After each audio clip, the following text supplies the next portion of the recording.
Petrol diesel ಮೇಲಿನ ಅಬಕಾರಿ ಸುಂಕವನ್ನ ಕೇಂದ್ರ ಇಳಿಸಿದ್ದು, ಇದರಿಂದಾಗಿ ಬೆಲೆ ಇಳಿಕೆಯ ಭರವಸೆ ಮೂಡಿದೆ. ಈ ಮೊದಲು ಪೆಟ್ರೋಲ್ ಮೇಲಿನ ಅಬಕಾರಿ ಸುಂಕ 13 ರೂಪಾಯಿ ಇದ್ದಿದ್ದನ್ನ ಈಗ 3 ರೂಪಾಯಿಗೆ ಇಳಿಸಲಾಗಿದೆ. ಡೀಸೆಲ್ ಮೇಲಿದ್ದ 10 ರೂಪಾಯಿ ಅಬಕಾರಿ ಸುಂಕವನ್ನ ಶೂನ್ಯಕ್ಕೆ ಇಳಿಸಲಾಗಿದೆ. ಅನೇಕ ರಾಷ್ಟ್ರಗಳು ಡೀಸೆಲ್ ಮತ್ತು ಪೆಟ್ರೋಲ್ ಬೆಲೆ ಹೆಚ್ಚಿಸಿವೆ. ಇಂತಹ ಹೊತ್ತಲ್ಲಿ ಅಬಕಾರಿ ಸುಂಕ ಕಡಿಮೆ ಮಾಡುವ ಮೂಲಕ ಮೋದಿ ಸರ್ಕಾರ ಜನಕೇಂದ್ರಿತ ಆಡಳಿತ ನಮ್ಮದು ಅಂತ ನಿರೂಪಿಸಿದೆ ಅಂತ ಗೃಹ ಸಚಿವ ಅಮಿತ್ ಶಾ ಎಕ್ಸ್ನಲ್ಲಿ ಪೋಸ್ಟ್ ಮಾಡಿ ಪ್ರಧಾನಿ ನರೇಂದ್ರ ಮೋದಿ ಅವರಿಗೆ ಧನ್ಯವಾದ ಹೇಳಿದ್ದಾರೆ. ಕೇಂದ್ರ ಸರ್ಕಾರ ಡೀಸೆಲ್ ಪೆಟ್ರೋಲ್ ಮೇಲಿನ ಅಬಕಾರಿ ಸುಂಕವನ್ನ ಇಳಿಸಿದ ಹಿನ್ನೆಲೆ ರಾಜ್ಯ ಸರ್ಕಾರವು ಅಬಕಾರಿ ಸುಂಕ ಇಳಿಸುತ್ತಾ ಎಂಬ ಪ್ರಶ್ನೆಗೆ ಗೃಹ ಸಚಿವ ಡಾಕ್ಟರ್ ಜಿ ಪರಮೇಶ್ವರ್ ಈ ಬಗ್ಗೆ ಸಿಎಂ ಸಿದ್ದರಾಮಯ್ಯನವರೇ ನಿರ್ಧಾರವನ್ನ ಕೈಗೊಳ್ತಾರೆ, ಸಂಪುಟದಲ್ಲಿ ಚರ್ಚೆಗೆ ಬಂದ್ರೆ ಚರ್ಚೆ ಮಾಡ್ತೇವೆ ಎಂದಿದ್ದಾರೆ. ಉಪಮುಖ್ಯಮಂತ್ರಿ ಡಿಕೆ ಶಿವಕುಮಾರ್ ಕೇಂದ್ರ ಸರ್ಕಾರ ಚುನಾವಣೆಗಾಗಿ ಅಬಕಾರಿ ಸುಂಕ ಕಡಿಮೆ ಮಾಡಿದ್ದಾರೆ ಎಂದಿದ್ದಾರೆ.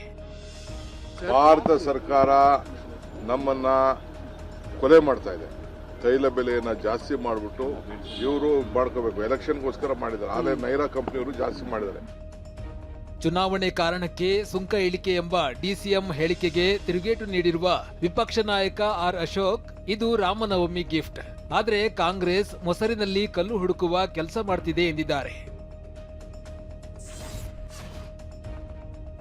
ದೇಶದಲ್ಲಿ ಗ್ಯಾಸ್ ಸಿಲಿಂಡರ್ ಹಾಹಾಕಾರ ಎದುರಿಸುತ್ತಿದ್ದ ಹೋಟೆಲ್ ಉದ್ಯಮಕ್ಕೆ 70% ಗ್ಯಾಸ್ ಪೂರೈಸುವುದಾಗಿ ಕೇಂದ್ರ ಸರ್ಕಾರ ಹೇಳಿದೆ.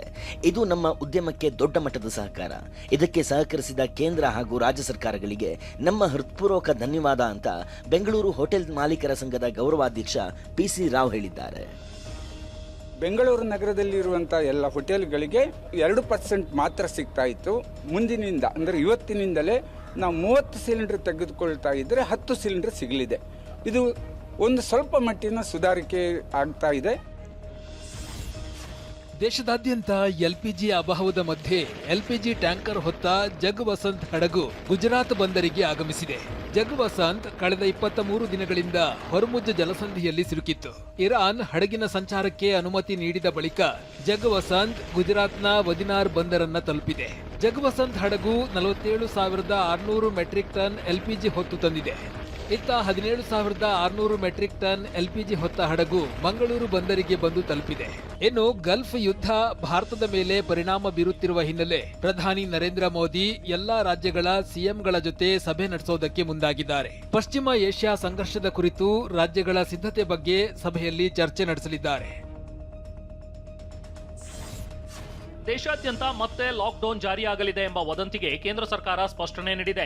ಲಾಕ್ಡೌನ್ ವದಂತಿ ಸುಳ್ಳು ಎಂದಿರುವ ಕೇಂದ್ರ ಸಚಿವ ಹರ್ದೀಪ್ ಸಿಂಗ್ ಪುರಿ, ಅಂತಹ ಯಾವುದೇ ಪ್ರಸ್ತಾಪ ಸರ್ಕಾರದ ಪರಿಶೀಲನೆಯಲ್ಲಿ ಇಲ್ಲ ಅಂತ ಸ್ಪಷ್ಟಪಡಿಸಿದ್ದಾರೆ. ಭಾರತದಲ್ಲಿ ಲಾಕ್ಡೌನ್ ಎಂಬ ವದಂತಿ ಸಂಪೂರ್ಣವಾಗಿ ತಪ್ಪಾಗಿದೆ. ಸ್ಪಷ್ಟವಾಗಿ ಹೇಳ್ತಿದ್ದೇನೆ, ಭಾರತ ಸರ್ಕಾರದ ಮುಂದೆ ಇಂತಹ ಯಾವುದೇ ಪ್ರಸ್ತಾಪ ಪರಿಶೀಲನೆಯಲ್ಲಿ ಇಲ್ಲ. ಇಂತಹ ಸಮಯದಲ್ಲಿ ನಾವು ತಾಳ್ಮೆ, ಜವಾಬ್ದಾರಿಯುತ ಮತ್ತು ಒಗ್ಗಟ್ಟಾಗಿರುವುದು ಮುಖ್ಯವಾಗಿದೆ. ಇಂತಹ ಪರಿಸ್ಥಿತಿಯಲ್ಲಿ ವದಂತಿಗಳನ್ನು ಹರಡುವುದು, ಆತಂಕ ಸೃಷ್ಟಿಸುವುದು ಬೇಜವಾಬ್ದಾರಿ ಮತ್ತು ಹಾನಿಕಾರಕವಾದುದು. ಜಮ್ಮು ಕಾಶ್ಮೀರ ವಿಧಾನಸಭೆಯಲ್ಲಿ ಕಲಾಪ ಆರಂಭವಾಗುವ ಮೊದಲೇ ಭಾರೀ ಹೈಡ್ರಾಮವೇ ನಡೆದಿದೆ. ನ್ಯಾಷನಲ್ ಕಾನ್ಫರೆನ್ಸ್ ಮತ್ತು ಪಿಡಿಪಿ ಶಾಸಕರು ಇರಾನ್ ಪರಮೋಚ್ಚ ನಾಯಕನ ಫೋಟೋ ಹಿಡಿದು ಅಮೆರಿಕ ವಿರುದ್ಧ ಘೋಷಣೆಯನ್ನು ಕೂಗಿದರು. ಅಧಿವೇಶನದಲ್ಲಿ ಮಾತನಾಡಿದ Jammu Kashmir CM Omar Abdullah, America Iran ಮೇಲೆ ಕಾನೂನು ಬಾಹಿರ ಯುದ್ಧವನ್ನ ನಡೆಸಿದೆ. ಪ್ರಧಾನಮಂತ್ರಿ ನರೇಂದ್ರ ಮೋದಿ ಮಧ್ಯಪ್ರವೇಶಿಸಿ ಯುದ್ಧ ನಿಲ್ಲಿಸುವ ಪಾತ್ರ ವಹಿಸಬೇಕು ಅಂತ ಒತ್ತಾಯಿಸಿದ್ದಾರೆ. ಈ ವೇಳೆ ಶಾಸಕರಿಗೂ ಟಿಕೆಟ್ ಕೊಡಿ ಅಂತ ಸಿಎಂ ಸಿದ್ದರಾಮಯ್ಯ ವೆಂಕಟೇಶ್ ಪ್ರಸಾದ್ಗೆ ಸಲಹೆ ನೀಡಿದ್ದಾರೆ ಎನ್ನಲಾಗಿದೆ. ಇನ್ನು ಡಿಸಿಎಂ ಡಿಕೆ ಶಿವಕುಮಾರ್ ಸಹ ವೆಂಕಟೇಶ್ ಪ್ರಸಾದ್ಗೆ ಬುಲಾವ್ ನೀಡಿದ್ದ ಹಿನ್ನೆಲೆ ವಿಧಾನಸೌಧದಲ್ಲಿ ಭೇಟಿಯಾಗಿದ್ರು. ಈ ವೇಳೆ ಟಿಕೆಟ್ಗಾಗಿ ಶಾಸಕರ ಬೇಡಿಕೆ ಬಗ್ಗೆ ಡಿಸಿಎಂ ಚರ್ಚೆ ನಡೆಸಿದ್ದಾರೆ ಎನ್ನಲಾಗಿದೆ. ಡಿಸಿಎಂ ಭೇಟಿ ಬಳಿಕ ಶನಿವಾರದ ಪಂದ್ಯಕ್ಕೆ ಶಾಸಕರಿಗೆ 1+1 ಟಿಕೆಟ್ ಕೊಡಲು ಕೆಎಸ್ಸಿಎ ಒಪ್ಪಿಗೆ ನೀಡಿದೆ. ಎಸ್ಎಸ್ಎಲ್ಸಿ ಪರೀಕ್ಷೆಗೆ ಇನ್ಮುಂದೆ 625 ಅಂಕಗಳ ಬದಲಿಗೆ 525 ಅಂಕ ನಿಗದಿ ಮಾಡಲಾಗಿದೆ. ಈ ಬಾರಿಯ ಪರೀಕ್ಷೆಯಿಂದಲೇ ಹೊಸ ನಿಯಮ ಅನ್ವಯವಾಗಲಿದೆ. ಈ ಮೂಲಕ ಸರ್ಕಾರ ಹಿಂದಿ, ತೆಲುಗು, ಸಂಸ್ಕೃತ, ಕೊಂಕಣಿ, ತಮಿಳು, ಅರೇಬಿಕ್, ಉರ್ದು ಸೇರಿ ಎಲ್ಲಾ ತೃತೀಯ ಭಾಷೆಯ ಅಂಕಗಳ ಪರಿಗಣನೆಯನ್ನ ಸರ್ಕಾರ ಕೈಬಿಟ್ಟಿದೆ. ರಾಜ್ಯ ಸರ್ಕಾರ ಈ ಮೂಲಕ ಹಿಂದಿ ಕಡ್ಡಾಯವಲ್ಲ ಎಂಬ ಸಂದೇಶವನ್ನ ಸಾರುತ್ತಿದೆಯಾ ಅನ್ನೋ ಚರ್ಚೆ ಶುರುವಾಗಿದೆ. ದೇಶದೆಲ್ಲೆಡೆ ರಾಮನವಮಿಯ ಸಂಭ್ರಮ ಮನೆ ಮಾಡಿದೆ. ರಾಮ ಜನ್ಮಭೂಮಿ ಅಯೋಧ್ಯೆಯಲ್ಲಿಯೂ ರಾಮನ ಜನ್ಮ ವಾರ್ಷಿಕೋತ್ಸವ ಅತ್ಯಂತ ವೈಭವದಿಂದ ನೆರವೇರಿದೆ. ಬಾಲರಾಮನ ಹಣೆಯ ಮೇಲೆ ಮೂಡಿದ ಸೂರ್ಯ ತಿಲಕ ಕಂಡು ಭಕ್ತರು ಪುಳಕಿತರಾಗಿದ್ದಾರೆ. ಸುಮಾರು 4 ನಿಮಿಷದ ಕಾಲ ರಾಮಲಲ್ಲ ಹಣೆ ಮೇಲೆ ಸೂರ್ಯ ರಶ್ಮಿ ಗೋಚರಿಸಿದ್ದು ವಿಶೇಷವಾಗಿತ್ತು. ಮಹಿಳೆ ಮೇಲೆ ಅತ್ಯಾಚಾರ ನಡೆಸಿ ತಾನು ದೇವರ ಅವತಾರವೆಂದು ನಂಬಿಸಿದ್ದ ಸ್ವಯಂ ಘೋಷಿತ ದೇವಮಾನವನ ವಿರುದ್ಧ ಎಫ್ಐಆರ್ ದಾಖಲಾಗಿದೆ. ಮಹಾರಾಷ್ಟ್ರದ ಪಾಲ್ಘರ್ ಜಿಲ್ಲೆಯಲ್ಲಿ ಘಟನೆ ನಡೆದಿದೆ. ಆರೋಪಿ ರಿಷಿಕೇಶ್ ವೈದ್ಯ ಎಂಬಾತ ಪುಣೆ ಮೂಲದ ಮಹಿಳೆಗೆ ಫೇಸ್ಬುಕ್ನಲ್ಲಿ ಪರಿಚಯವಾಗಿ ತಾನು ಶಿವನ ಅವತಾರವೆಂದು ಹೇಳಿಕೊಂಡು ಭೇಟಿ ನೆಪದಲ್ಲಿ ಅತ್ಯಾಚಾರ ಮಾಡಿರುವುದಾಗಿ ಮಹಿಳೆ ಆರೋಪಿಸಿದ್ದಾರೆ. ಪೊಲೀಸರು ಆರೋಪಿಗಾಗಿ ಬಲೆ ಬೀಸಿದ್ದಾರೆ.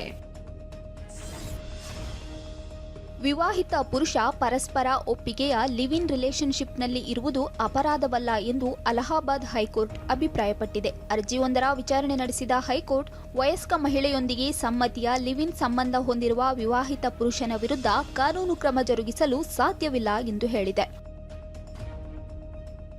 ಐಪಿಎಲ್ ಪಂದ್ಯ ವೀಕ್ಷಿಸಲು ಸಿಎಂ ಸಿದ್ದರಾಮಯ್ಯಗೆ ಕೆಎಸ್ಸಿಎ ಆಹ್ವಾನಿಸಿದೆ. ಈ ಬಗ್ಗೆ ಸಿಎಂ ಟ್ವೀಟ್ ಮಾಡಿ ಮಾಹಿತಿ ನೀಡಿದ್ದಾರೆ.